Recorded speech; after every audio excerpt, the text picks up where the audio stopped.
Comme des petits chevaux. Bon, allez, 2 cm et demi. Regardez comment elles sont. Ça ne bouge pas. Comment t'as pu avoir en Amazon? On a mis la selle, on est parti. Oui, c'est évident, à partir du moment où vous dressez vos chevaux avec votre assiette et vous n'êtes pas en train de mettre des gros coups de talon pour les faire avancer. Il faut que vos chevaux soient parfaitement dressés de manière souple. Le chat il se barre. Le chat il se barre. Je pense que ça va être dangereux là. Elles sont là et les chevaux sont complètement enfermés. Autant vous dire que la mienne, ça va pas lui faire du tout. En plus, on peut utiliser pour les... Encore, je suis désolée si ça s'adresse aux cavaliers, je vais tenter d'expliquer aux gens qui ne connaissent pas. Nous avons des morts via branche. Il y a un sac entre les jambes, c'est un scooter. Il m'arrête tous les 30 km. Ah oui. Il m'a cigarette et il faut Excusez-moi. Mais je vous en prie, il faut ouvrir les oreilles. Hein. Oui, mais je les entends. Oui, mais Ils sont ouvertes à droite j'ai de la aussi. gueule, hein. Moi j'ai de la Là, gueule. c'est un cheval qui est parfaitement dressé, avec un mort qui lui tient la commissure des lèvres et qui mêle à la ligne. Même chose pour celle-ci. Vous voyez, en plus, sa muserolle à elle, qui est complètement lâche. Et de même, elles sont là sur un set décoratif. On ne vient pas du tout fermer la bouche de nos chevaux. Nos chevaux sont là, avec ces morts-là, on les utilise uniquement pour nous arrêter en cas de danger. Genre, ils nous emmènent vers vous, prestement. Je pense que vous préférez que j'ai du frein. Parce que 500 kg lancés au galop sur vous, ça fait strike. C'est vous qui gagnez. Il n'y a pas de ligne qui reste, malheureusement. Donc voilà, c'est vraiment des morts qu'ils utilisaient. À l'époque, ils avaient des morts un petit peu plus longs et à l'intérieur de la bouche qui peuvent paraître un peu plus violents. Or, il faut savoir qu'ils étaient encore mieux que ceux qu'on a maintenant. Car il y avait le métier des prôniers qui fabriquaient les morts en mettant seulement la main dans la bouche du cheval et ils lui fabriquaient un mort sur mesure. Ce qui fait que les chevaux pour eux étaient c'était beaucoup plus agréable d'avoir ces morts-là. Et de même qu'ils montaient avec des rênes très longues, comme ceci, et ils dressaient de la sorte. Lors de l'entraînement de l'écuyer, pas avant si tu as l'écuyer, donc du cavalier, ils montaient avec des rênes en soie. S'ils brisaient ces rênes, ils étaient fouettés. Alors oui, forcément, c'est le dressage de l'époque. Maintenant, ça a bien changé. Alors. Ah bah c'est pas bien, mon petit. Hein. Ah là là, tu payes ton cours d'équitation, alors on verra rien. Donc, à l'époque, non, tu blesses pas.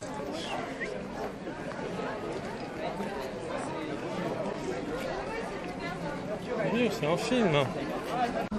Ça fait une étincelle et ça enflamme la main. Pour le charger, ça se passait en 12 temps, 18 mouvements.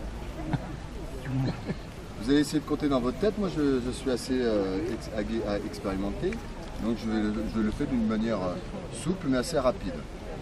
Position au garde à vous, je porte mon arme et ensuite.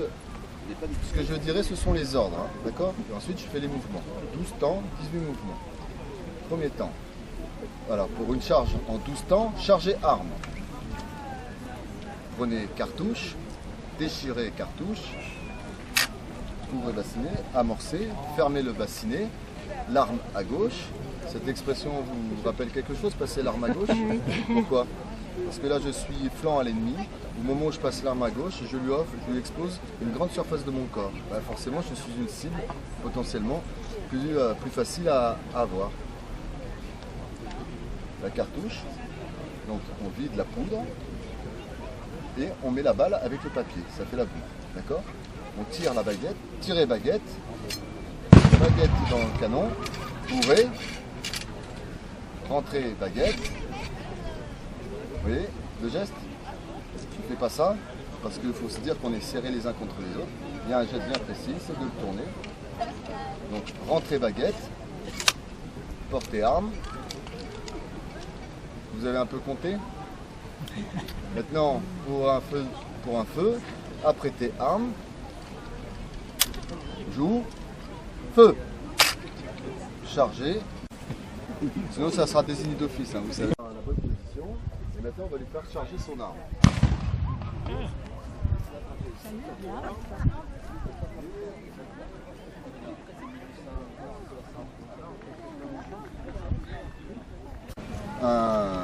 Un peloton d'un régiment que vous devez peut-être connaître, d'un grand personnage du régiment de Monsieur de Turenne. Vous savez qu'à l'époque, donc à cette période-là de la royauté, en France, les régiments n'avaient pas forcément de numéros, ils avaient des rangs et ils avaient des titres nobiliers. Et celui-ci, c'était le régiment du maréchal de Turenne. Après, vous aviez les régiments du Poissonnet, de Saintonge, d'Auvergne, les régiments du roi, etc. Le régiment du roi. Et grosso modo, vous aviez à peu près 77 régiments. Et ça variait beaucoup. Hein. Mais il y avait des régiments qui étaient aussi des régiments de soldats étrangers. Des régiments d'Allemands, des régiments de Suisse et des régiments avec des troupes italiennes. Et donc dans tous ces régiments-là, nous là c'est le régiment de Turenne, principalement c'était des hommes qui étaient des nationalités françaises et qui venaient de la région. Alors ça a commencé un peu dans l'est de la France, après vous avez des gens du Languedoc et aussi au cours des siècles, eh bien, vous avez ces hommes-là ont été recrutés autour du Mont Blanc et quand la France a ensuite, pendant la Révolution française, c'est qu'il y a eu une campagne d'Italie, il y a eu des soldats qui étaient des gens de Turin. D'accord ? Dans un régiment, il y a toujours deux drapeaux. Il y a le drapeau d'ordonnance, donc ça c'est le drapeau du régiment de Monsieur de Turenne, et le drapeau colonel, qui est commun à tous les régiments de cette époque-là, qui est le drapeau blanc, avec une croix, bien sûr, qui est le drapeau du roi. D'accord ? C'est pour ça qu'on ne retrouve pas ces deux drapeaux aujourd'hui. Donc là vous avez... retourne-toi s'il te plaît Olivier.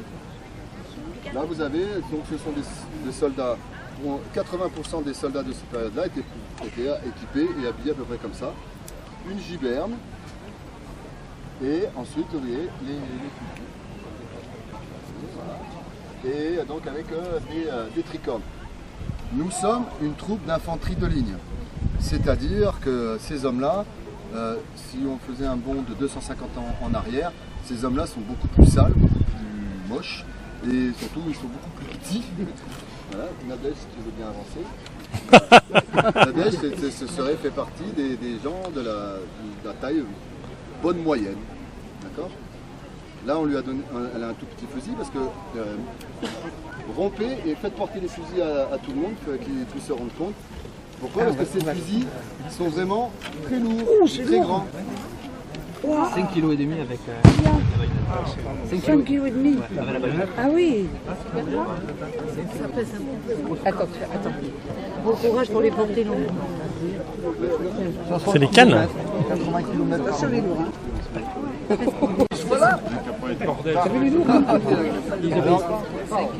Maintenant, on va vous redemander votre...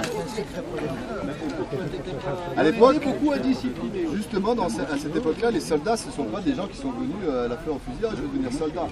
Parce qu'à cette époque-là, devenir soldat, on quitte son village, on ne revoit plus jamais une journée, et les morts, il n'y en a pas tant que ça. D'accord ? Maintenant, ce ne sont pas forcément des gens de très bonnes conditions, ce ne sont pas des gens en qui il faut véritablement faire confiance. Les seuls en qui vous pouvez avoir confiance, ce sont les officiers qui sont dans les rangs, là, vous avez des gens qui ne comprennent rien. C'est pour ça qu'à cette période-là, vous aviez la punition corporelle existait. La décimation, non? Ça n'existe plus? Maintenant, nous allons vous faire ce qui est quand même le plus intéressant, tirer au fusil. Toutes les armes que nous utilisons sont des armes éprouvées. Ce ne sont pas ce sont véritablement des répliques qui valent aussi cher qu'un modèle ancien. Mais au moins on a la garantie que ça ne va pas nous exploser au visage. On est quand même là pour s'amuser, on est quand même d'accord. Ah non, non, non, alors, non, non, non.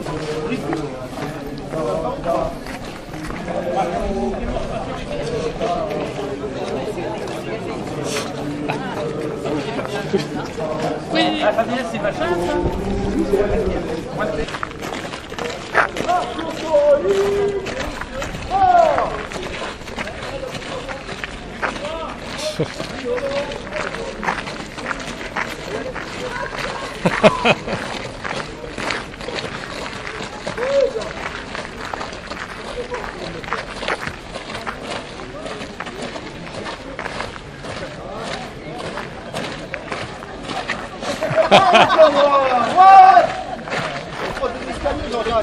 C'est à droite. Non, non. C'est vu par le camp droite, c'est qu'on va se l'escalier.